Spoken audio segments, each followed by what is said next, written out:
India had been able to develop a series of workarounds to insulate itself from the shock of those 50% tariffs from the US, including its recently announced trade deal with the EU. But at the end of the day, I would argue that so many Indian exporters stand to benefit if they don't have to worry about oppressive tariffs.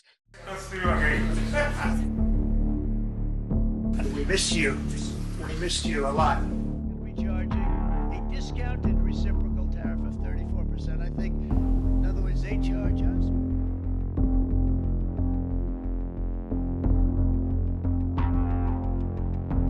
देखा इससे पहले यूरोपीय संघ है राजघाट भी पहुंचा था और यहाँ पर ये देखिए जो तस्वीरें हैं अपने आप को बहुत कुछ बयां करती हुई।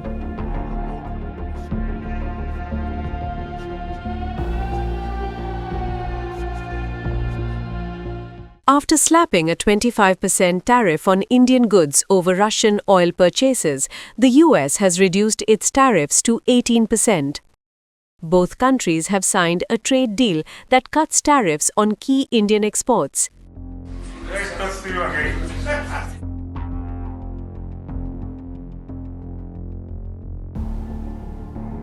Out of friendship and respect for Prime Minister Modi, as per his request, effective immediately, we agreed to a trade deal between the United States and India, whereby the United States will charge a reduced reciprocal tariff, lowering it from 25% to 18%.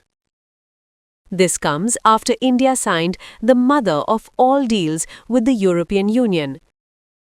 This agreement covers almost 99% of the total exports that are sent from India to the European Union and about 97% plus of the total exports from European Union to India. Something which is unprecedented and reflects the strength and the depth of this agreement. We have tried to address the asymmetry in economic development between the two nations with different per capita incomes, with transitional periods, but ultimately focusing on the complementary strengths of both economies.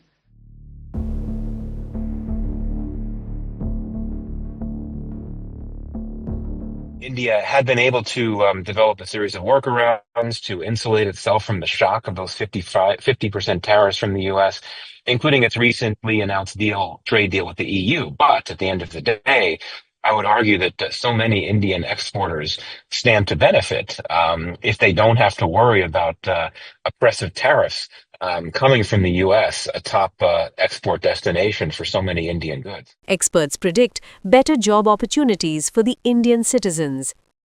Tariffs on India being reduced to 18% from the 15%, I think is definitely a welcome news for Indian economy.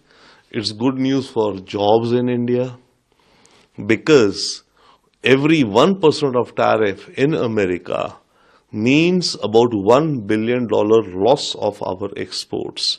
And $1 billion export loss equates to about 100,000 jobs. So if 50% tariff had continued for 1 year, that would have meant that India would have lost around $50 billion of exports to America and about 50 lakh jobs lost. If not 50, 40 lakhs, 35 lakhs. So bottom line is that this deal, which has been announced today, is welcome news, I think, for the economy of India, for many households of India, and also gives predictability and stability for US-India trade and strategic relations going forward. India's top export items gain the most: textiles, garments, leather goods, electronics, auto components, pharmaceuticals, chemicals, gems and jewellery, and engineering goods now get direct tariff relief. I think Indian manufacturers that have in the past relied on a captive and closed Indian market are increasingly going to need to compete for the global market and certainly the EU, UK, US market. In the long run, I think that's going to create more confident, more efficient, and more globally competitive Indian businesses. I think that's going to be a positive for India. And I think it's going to be a positive for the Indian consumer to be able to benefit from the trade and investment flows that are likely to really surge towards India. Indian manufacturers now get a clear advantage. Both India and US are natural allies, and our partnership will co-create technologies, co-develop solutions, and work together for peace, growth, and a brighter future for India and US. This agreement unlocks unprecedented opportunities for farmers, MSMEs, entrepreneurs, and skilled workers to make in India for the world, design in India for the world, and innovate in India for the world. It will help India get technology from the US. The deal also strengthens trade between the countries for defense, space, and law enforcement cooperation.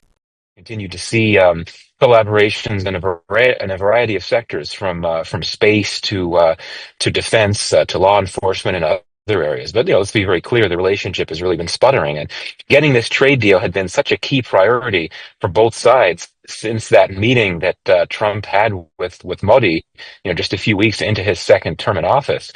And this will provide momentum, as I said. And I think it'll make it easier for them to work through the troubling issues. The USA can now cover the trade deficit which was affecting them when India put tariffs on grains. Now there is better access to Indian markets.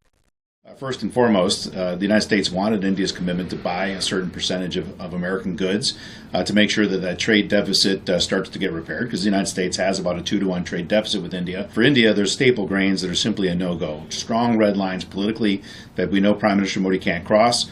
For the United States, it's a bit of game of chicken, thinking that, is this a negotiating ploy? Is that a real red line? So I have a hunch that when we see the final details of the agreement, we're going to see that a lot of staple grains that are grown by Indians across the country were probably left out of the market. You might have some agriculture market access and more novel fruits and vegetables and nuts and things like that. But that's the two things. What is India going to buy from the United States to offset the trade deficit, and how we're going to manage agriculture market access to India, knowing there's red lines?